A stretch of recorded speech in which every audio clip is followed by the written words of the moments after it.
Сайн байцгаана уу? Бичлэгэндээ тавтай морил. Өнөөдөр бүгдээрээ хэрхэн хичээлээ хийх вэ гэдэг сэдвийн талаар ярилцах болно.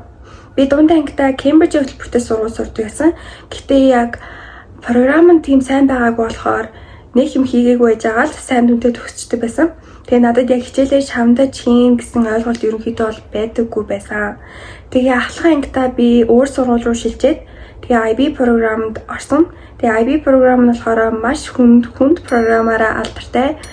Тэгээ би яг солонгос кинонд гардаг хичээл хийдэг сурагч нар байдаг шүү дээ. Тэд нар шиг хичээлээ хийхээс өөр аргагүй байдалд хүрсэн. Тэгээд 2 жилийн хугацаанд би маш олон YouTube бичлэгнүүд, хичээлээ хийх аргануудыг өөр дээрээ туршиж үзээд тэгээ эцэс нь өөрийнхөө сурах барилыг олж чадсан. За эхний арга болохоор ширээгээ цэвэрлэх. Өрхийн ширээн дээр хичээлээ хийх нь үр бүтээмжийг сайжруулдаг. Тэгээ ширээгээ цэвэрлэх хоорондоо хичээл хийх мотивашн авах боломжтой бичлэгүүд YouTube дээрээс үзэж олно. Тэгээд ерөнхийдөө би ариун оюуны хичээл хийх арга гэдэг бичлэгийг үздэг байсан. Тэгээ бас гадаад хэл дээр хичээл хийх аргуудын бичлэгүүдийг үздэг. Ерөнхийдөө миний хамгийн дуртай ариун оюун YouTube хаягийн бичлэгүүд байсан. Хоёр дахь тип бол усуух. Тэгээд усуухаар анхаараас төвлөрдөг гэж нэрнгээсээ үнэн юм бэлээ. Тэгээ би өөрөө ингээд анхаарал жоохон төвлөрөхгүй байх үедээ аягүй юм ууж үзсэн. Тэгээд хичээл маань яг хичээл дээр аягүй сайн төвлөрч чадсан. Дараагийн тип бол хийх ёстой зүйлүүдээ бичих. Ерөнхийдөө их хүмүүс хийх ёстой зүйлүүдээ толгой дотроо бодоод төсөөлөд яваад байдаг шүү дээ. Тэр нь ихэвчлэн бүтлгүүтэх магадлал маш өндөр байдаг. Харин цаасан дээр бүгдийг бичиж тэмдэглэснээрээ тэр бүх зүйлүүдээ хийж дуусгах боломжтой болдгоо. Бичиж тэмдэглэжээд хамгийн чухал биш хүртлөө нь ингэж эрэмблэх ёстой гэж би боддог. Тэгэхгүй бол хамгийн чухал биш мөртлөө амархан хиймээр байгаа зүйлүүдээ хийчээд дараа нь чухал зүйлээ үлдээчих магадлал аюу өндөр байдаг. За дараагийн тип болохоор цагтай нь хамт төлөвлөх. Та бүгдийн ихэнхийнхэн мэдж байгаагаар 20 минут 5 минутын хичээл төлөвлөлт бол маш бүтээмжтэй байдаг. 20 минут хийгээд 5 минут амрах. За одоо энд харагдж байгаагаар эхний 20 минут тэрийг хийн, 5 минут энийг хийн, 5 минут 20 минут энийг хийн, 5 минут энийг хийн гэж төлөвлөх нь маш чухал байдаг. Тэгээд тэрийг 20 минутаа хийж дуусныхаа дараа зүгээр ингээд дарчиж олно. 5 минут амралт буюу ямар хичээлээ хийгээд ядраад амармаар байгаа үедээ уцаа битгий оролдоорой гэж зөвлөж байна. Яагаад гэвэл тэр 5 минутын амралтыг аягүй хурдан дуусгацдаг. Тэгээ дээрэс нь улам ядраадаг. Тэр хугацаанд жишээлбэл нүуний хабуудыг ярилгаад арьсаа харчилж олно, өөртөө гоё цай хийж олно, ороо янзлж олно, цүнхээ угааж олно. Тиймэрхүү зүйлүүд хийвэл 5 минут нь илүү удаан өнгөрдөг. Тэгээ дээрэс нь дараагийн 20 минутанда илүү их хүчтэй болдгоо. 20 минут 5 минутын харьцаанд огт хичээлээ хийдэггүй ч юм уу, хичээлээ өмнө нь бага хийдэг байсан хүмүүс тохиромжтой гэж би бодож байна. Анх би 20 минут 5 минутаар хийдэг байжгаад сүүл рүүгээ 60 минут 10 минут хийдэг болсон. Яагаад гэвэл хийх ёстой зүйлүүд улам их болоод 20 минутанд ингээд нэг бүтэн сэдвийн хичээлийг хийж амжихгүй болоод 60 минутанд хийдэг болсон.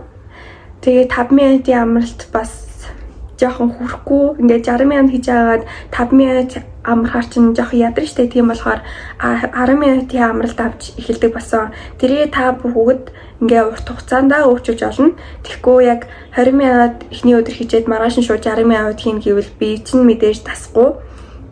Тийм болохоор удаанаар цагаа өөрчлөөрэй гэж зөвлөж байна. Дараагийн тип бол ийм жижиг цаг авчаарай гэж зөвлөж байна. Яагаад гэвэл утсан дээрээ 20 минут 5 минут гээд таймер тавиад хахаар утас руугаа анхаарал сарниж гад байдаг болохоор утсаа бүр ингээд шүүгэн доороо ч юм уу нуугаад энэ тийм цүнхрүүгээ хийдэг ч юм уу нуучаад зүгээр тийм таймер аваад цагаа тавиад явбал илүү бүтээмжтэй байдаг. Утас руугаа сатаахгүйгээр. Дараагийн тип болохоор бичих зүйлээсээ илүү чэйжлэгтээ илүү анхаарлаа төвлөрүүлээрэй гэж хэлмээр байна. Тэгээд эцсийн хэсэс чиний ингээд хөөхөн нөт чинь шалгалт руу ч хамт орохгүй, чиний чэйжсэн зүйл чинь л шалгалт руугаа хамт орох болохоор нөт тийм гоё байна уу, муухай байна уу нэг хамаа байхгүй шүү. Хамгийн гол нь чэйжлэгтээрээ илүү их цагаа зарцуулаарай гэж хэлмээр байна. Тэгээ би хувьдаа болохоор флаш карт аягүй хэрэгдэг байсан. Одоо ийм Энэ нь болохоор хаавлын мартад зарагддаг. Тэгээ би тэрийг автобусын дотор явж байхдаа ч юм уу сургуулийн хооллондоо орох гээд очор хүлээж явахдаа чэйжлээд явдаг байсан. Айгүй сонирхолтой. Тэгээд чэйжсэн бол тэр чэйжсэн цаасаа аваад талтгээд тэгээд чэйжлээгүй цаас нь улам тийм нэмхэн болоод байна шүү дээ. Тэрэнд нь айгүй урам өгөөд хурдан ямаа чэйжлэхэд тустай байсан.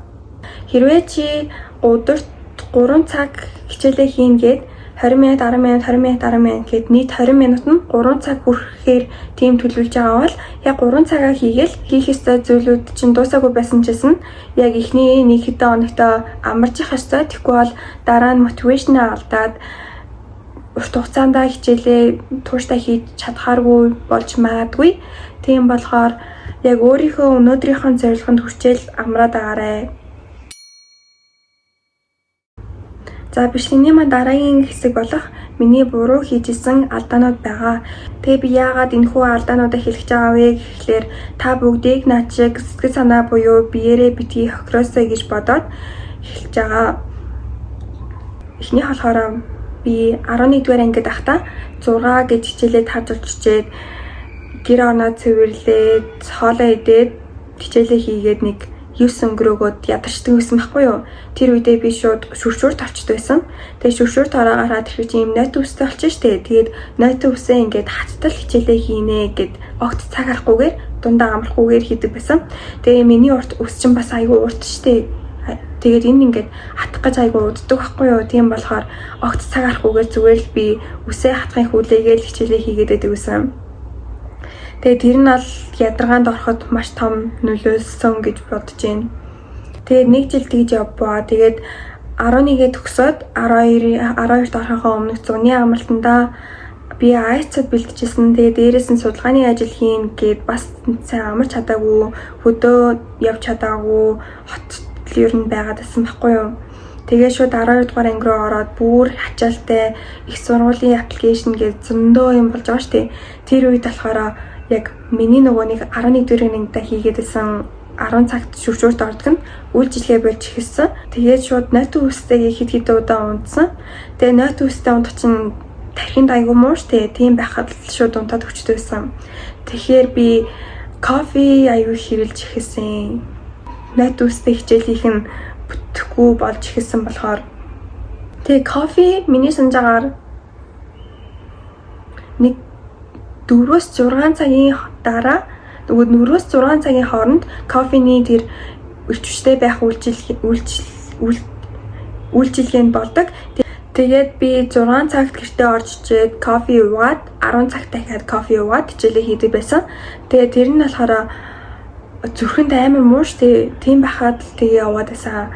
Сүүлд YouTube дээрээс би үзсэн байхгүй юу? Хэрвээ кофе уугаад ах юм бол тэр ядарсан байгаа эснүүд нь улам нэмэгдээд байдаг гэдгсэн. Кофе өдөрт 2 удаа уух нь илүү ядраадаг гэж тэр бичлэгнээс би ойлгосон байхгүй юу? Тийм байхад л хэрэглээд байсан. Тэгээ дараа нь болохоор тэр кофеийн тэгээ үйлчлэгээ болж эхэлж байгаамаа. Тэгээ кофе чи ингээд өдөрт 2 удаа уугаад хаа чин бидэнд тасчих штэ. Тийм болохоор energy drink ууж эхэлсэн. Тэгээ energy drink болохоор тэр үеийн санджаагаар нэг 8-9 цаг үлээ кофеноос бараг 2 дахин илүү хугацаанд хүнийг энергитэй байлгадаг гэдгсэн. Тэгээ би өглөө ингээд energy drink уучаад өдөржингөө явдаг гэсэн гэхээр би амар муу штэ. Тэгээд хаяада оройн ингээд тэр energy drink-д гарчаар кофе уучдаг байсан. Тэгээд зүрх ерөнхийдөө бол амар муудсан. Тэгээд дээрэс нь дасгал хөдөлгөөн хийх маш чухал юм билээ. Тэгээд 10 минут уцаа оролдоод төвчжсэний оронд 10 минут дасгал хөдөлгөөн хийжсэн хамаагүй дээр. Тэгээд 10 минут дасгал хөдөлгөөн хийхээр би ингээд ядарчдаг байсан байхгүй юу? Тэгээд сургууль руугаа алхахад явах гэсэн айгүйх ядраадаг. Тэгээ би тэр энерги хичээл хийхдээ хадгална гэдэг дасгал хөдөлгөөн хийхээ болоод зөвхөн автобусаар л явдаг болсон. Тэр нь бас би амар муу байсан билээ. Тэгээд эхний нэг хэдэн хоног л дасгал хөдөлгөөн хийхэд ядарн тэгээ сүүл рүүгээ би энэ тасчих болохоор яг ер нь бол би амар муу байсан юм аа эрүүл мэндийн хувьд.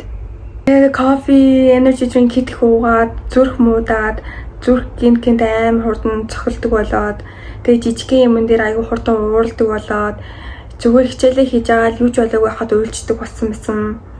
Бараг өдөр алга байсан хаа өвл. Тэгээ сэтгэл санаагаараач ерөөд бол айгүй муудсан. Тэгээ бичлэгээ үзсэнд маш их баярлалаа. Хичээлээ сайн хийгээд өндөр оноотой төгсөөрэй. Тэгээд эрүүл мэндэ битгий хоош нь тавиарай.